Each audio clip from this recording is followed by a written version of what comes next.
Welcome to day 4 of the sock challenge using double pointed needles. Today we're going to pick up the gusset and shape it.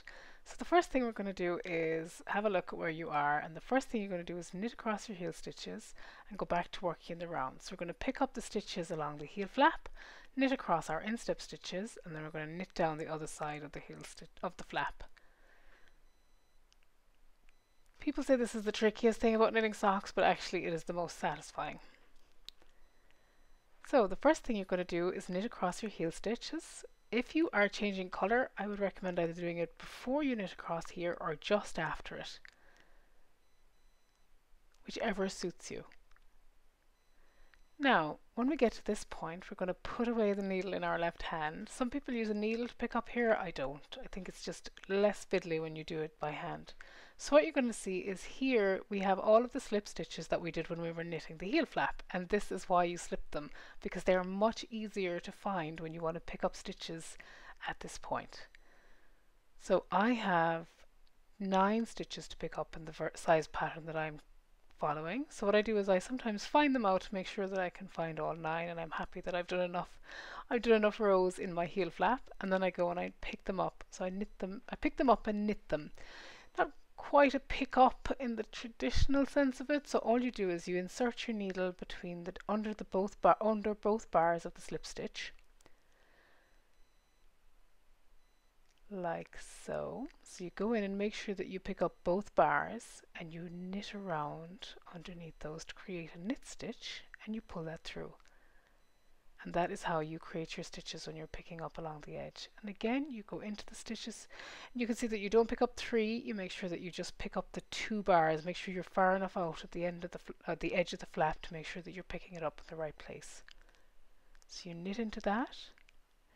Then you do that 7 more times, depending on the size of the sock you're knitting, and then you pick up all of those stitches along that edge. You can mark there, you can put a marker at the end of your heel flap stitches, but in such a small number it's easier just to keep counting. But if you were using, maybe if you had a 4-ply yarn and you had a lot more stitches in your heel, then you might put a marker. Avoid picking them up in 1s and 2s, pick them both up again together. Some patterns will tell you slightly different things, and then I would just do what the pattern says. So if you knit into all of those stitches all the way up along to pick up the 9 stitches as specified in the pattern.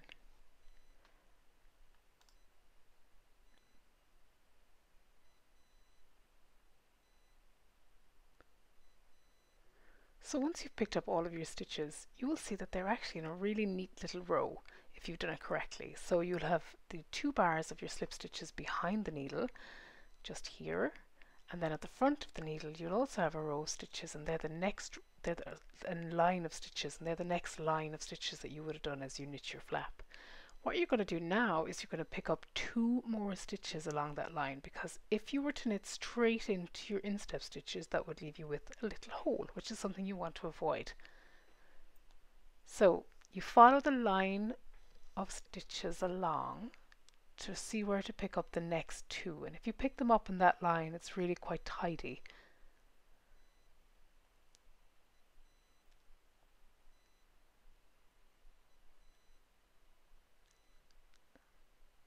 It's not an exact science. You may need to make yourself a little bit of space.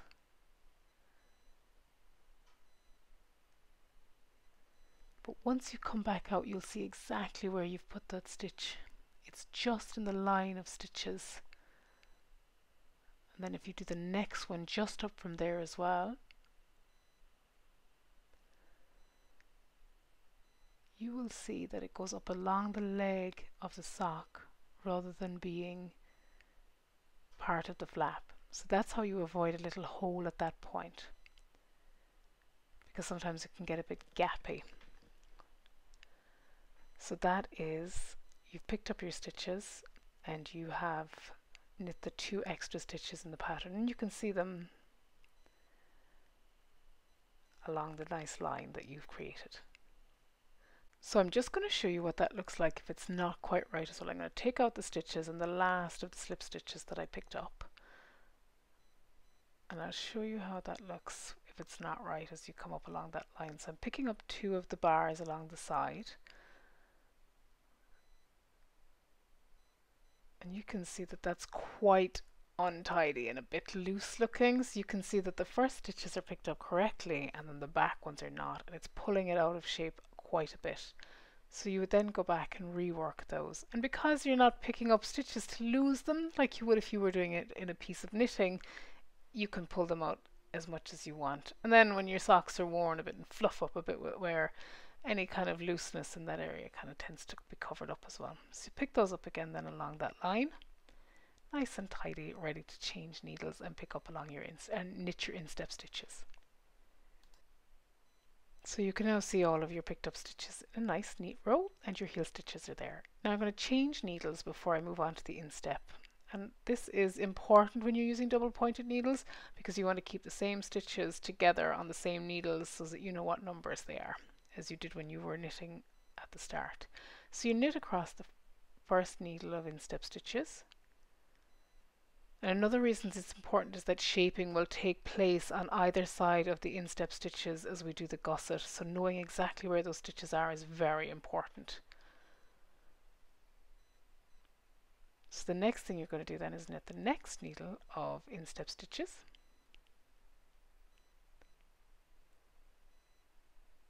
If you are only using 3 needles instead of 4 knitting with the 5th, you could knit all of your instep stitches onto a single needle at this point to keep them all together.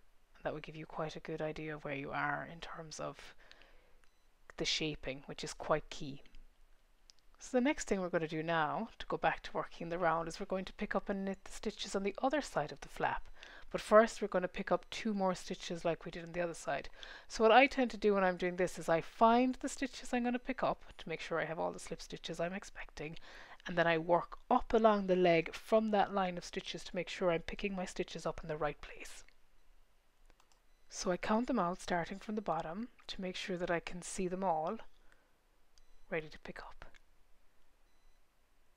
And again, you can see that they're very distinct. So once I'm happy that I've identified the top stitch, I then pick up the 2 stitches above that in the line of stitches that come up from where I would be picking those up. And you do that in the same way that you do, so there's your your stitches there, your slip stitches, and then you're coming up from those to pick up your 2 stitches. And that's how you make sure they're positioned correctly. Now it is not uncommon to start either too early or too late when you're picking up your stitches at this point. And that's something to be careful of, otherwise you'll run out of slip stitches or you'll have a bit of a gap at the bottom. Again, as I said on the other side, because these aren't really stitches for you to lose and drop and run out your knitting, you can have a couple of goes at this if you need to. So then you've picked up your 2 and now you're working into the bars of the slip stitches. Again, you're picking up both bars as you were on the other side, and you're working down a very set along the line of the stitches that are just inside those slip stitches as well. You'll be able to see very clearly. And don't split your yarn. Very funny, I had the same split yarn in the magic loop tutorial. So once you've checked that you have the right number of stitches, you are ready to knit half of the heel stitches. So you knit across those stitches, and that is going to be your new start of round. And that's quite important because you're numbered, you need to know where the needle numbers are for following the pattern that goes with this tutorial. So that's it though, you have picked up your gusset and it is all ready for shaping now. So what you have now is your untouched instep stitches, which are the same number as they were when they were picked up, and then you have your picked up stitches and half of your heel stitches on both of the other needles that you've just used to pick up those stitches. And that's quite a good arrangement. So you have needle 1 before the start of round, needle 2 after it, and then needles 3 and 4 still have your instep stitches on them as they did originally. You can see the start of round has moved and it is now at the center of your heel as opposed to being at the side as it would have been before we did this. So now that you have picked up your gusset and you've positioned your needles correctly, you are ready to continue on. You're going to start doing your decreasing on either side of the instep stitches, but the first round that you do is a knit round. So they're worked as a knit round, a decrease round, a knit round, decrease round as you shape your gusset. you decrease along the sides on both sides there. There's no change to the instep stitches as you do this, and that's important to keep that in mind. So first thing you're going to do is you're going to get ready to replace your start of round marker, which is very important. And then also in this round we're going to be knitting into the backs of the stitches that we picked up.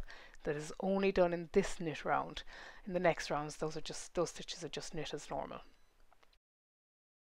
So first thing we're going to do is we're going to place a marker. So you knit the first stitch of your round and you slide on your marker, a little bit like you did when you started with the first DPN way back at the start of this. Then you just continue knitting. Now, as I said, we will knit the stitches of your heel, and then you're going to knit into the back of all of these stitches that you've just picked up along the gusset. And the reason you do this is that it strengthens those stitches and it stops you getting holes, because otherwise if you were to just knit into the front of the stitch, it would be as if you were picking up a yarn over, as you'll just see now. So it leaves you with a much bigger hole, whereas the other stitch is twisted. And if you knit it to the back of that, it'll twist it now. And that just makes it a lot less gappy picking up along the side. So you do that in all of the picked up stitches and only in this first round. So in the next round, which is decreasing, and then in the next knit round, you don't do that. It's only in this round.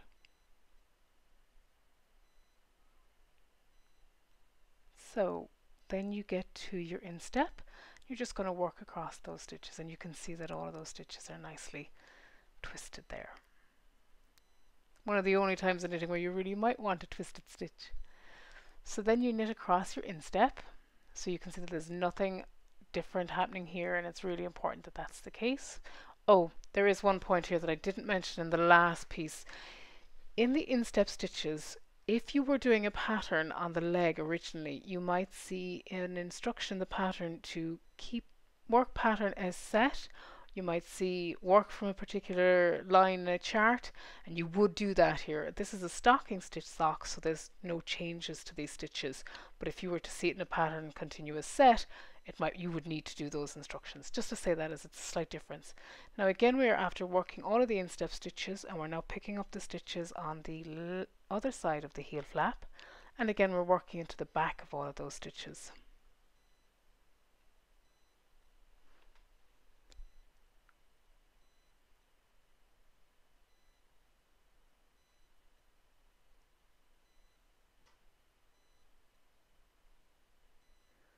So I have a few baggy stitches there. I think it's because the yarn has had a pretty tough time at this point in the filming.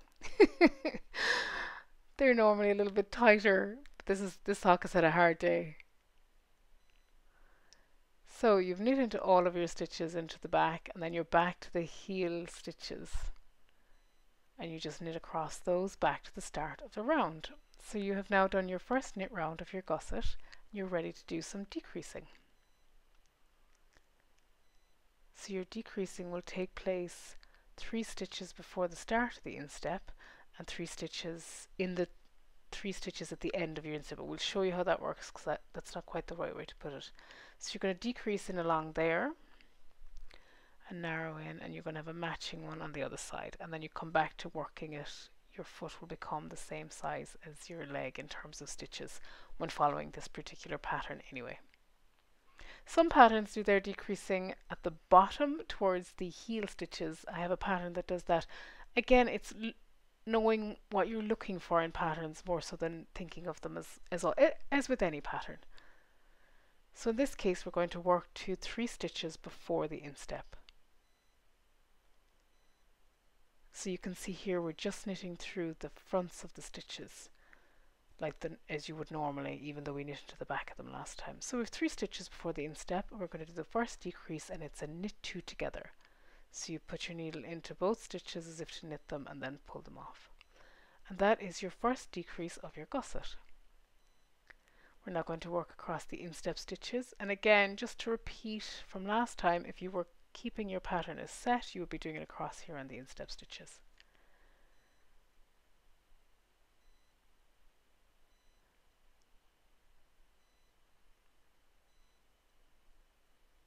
So once you've worked across those, the pattern will say work to the end of the instep stitches, or it'll tell you to work needles 3 and 4.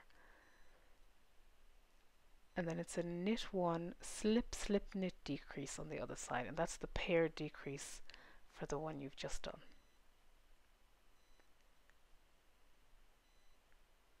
So you knit the first stitch, and then you're going to do a slip, slip, knit, decrease. Now just to say, as we do a slip, slip, knit, decrease, there is a little trick for making those a little bit more even, and on the next round you could knit into the back of that stitch just to make them in a straighter line as you do them. It doesn't make a huge difference, it's just a neat little thing in knitting, more so than it's not a sock thing at all.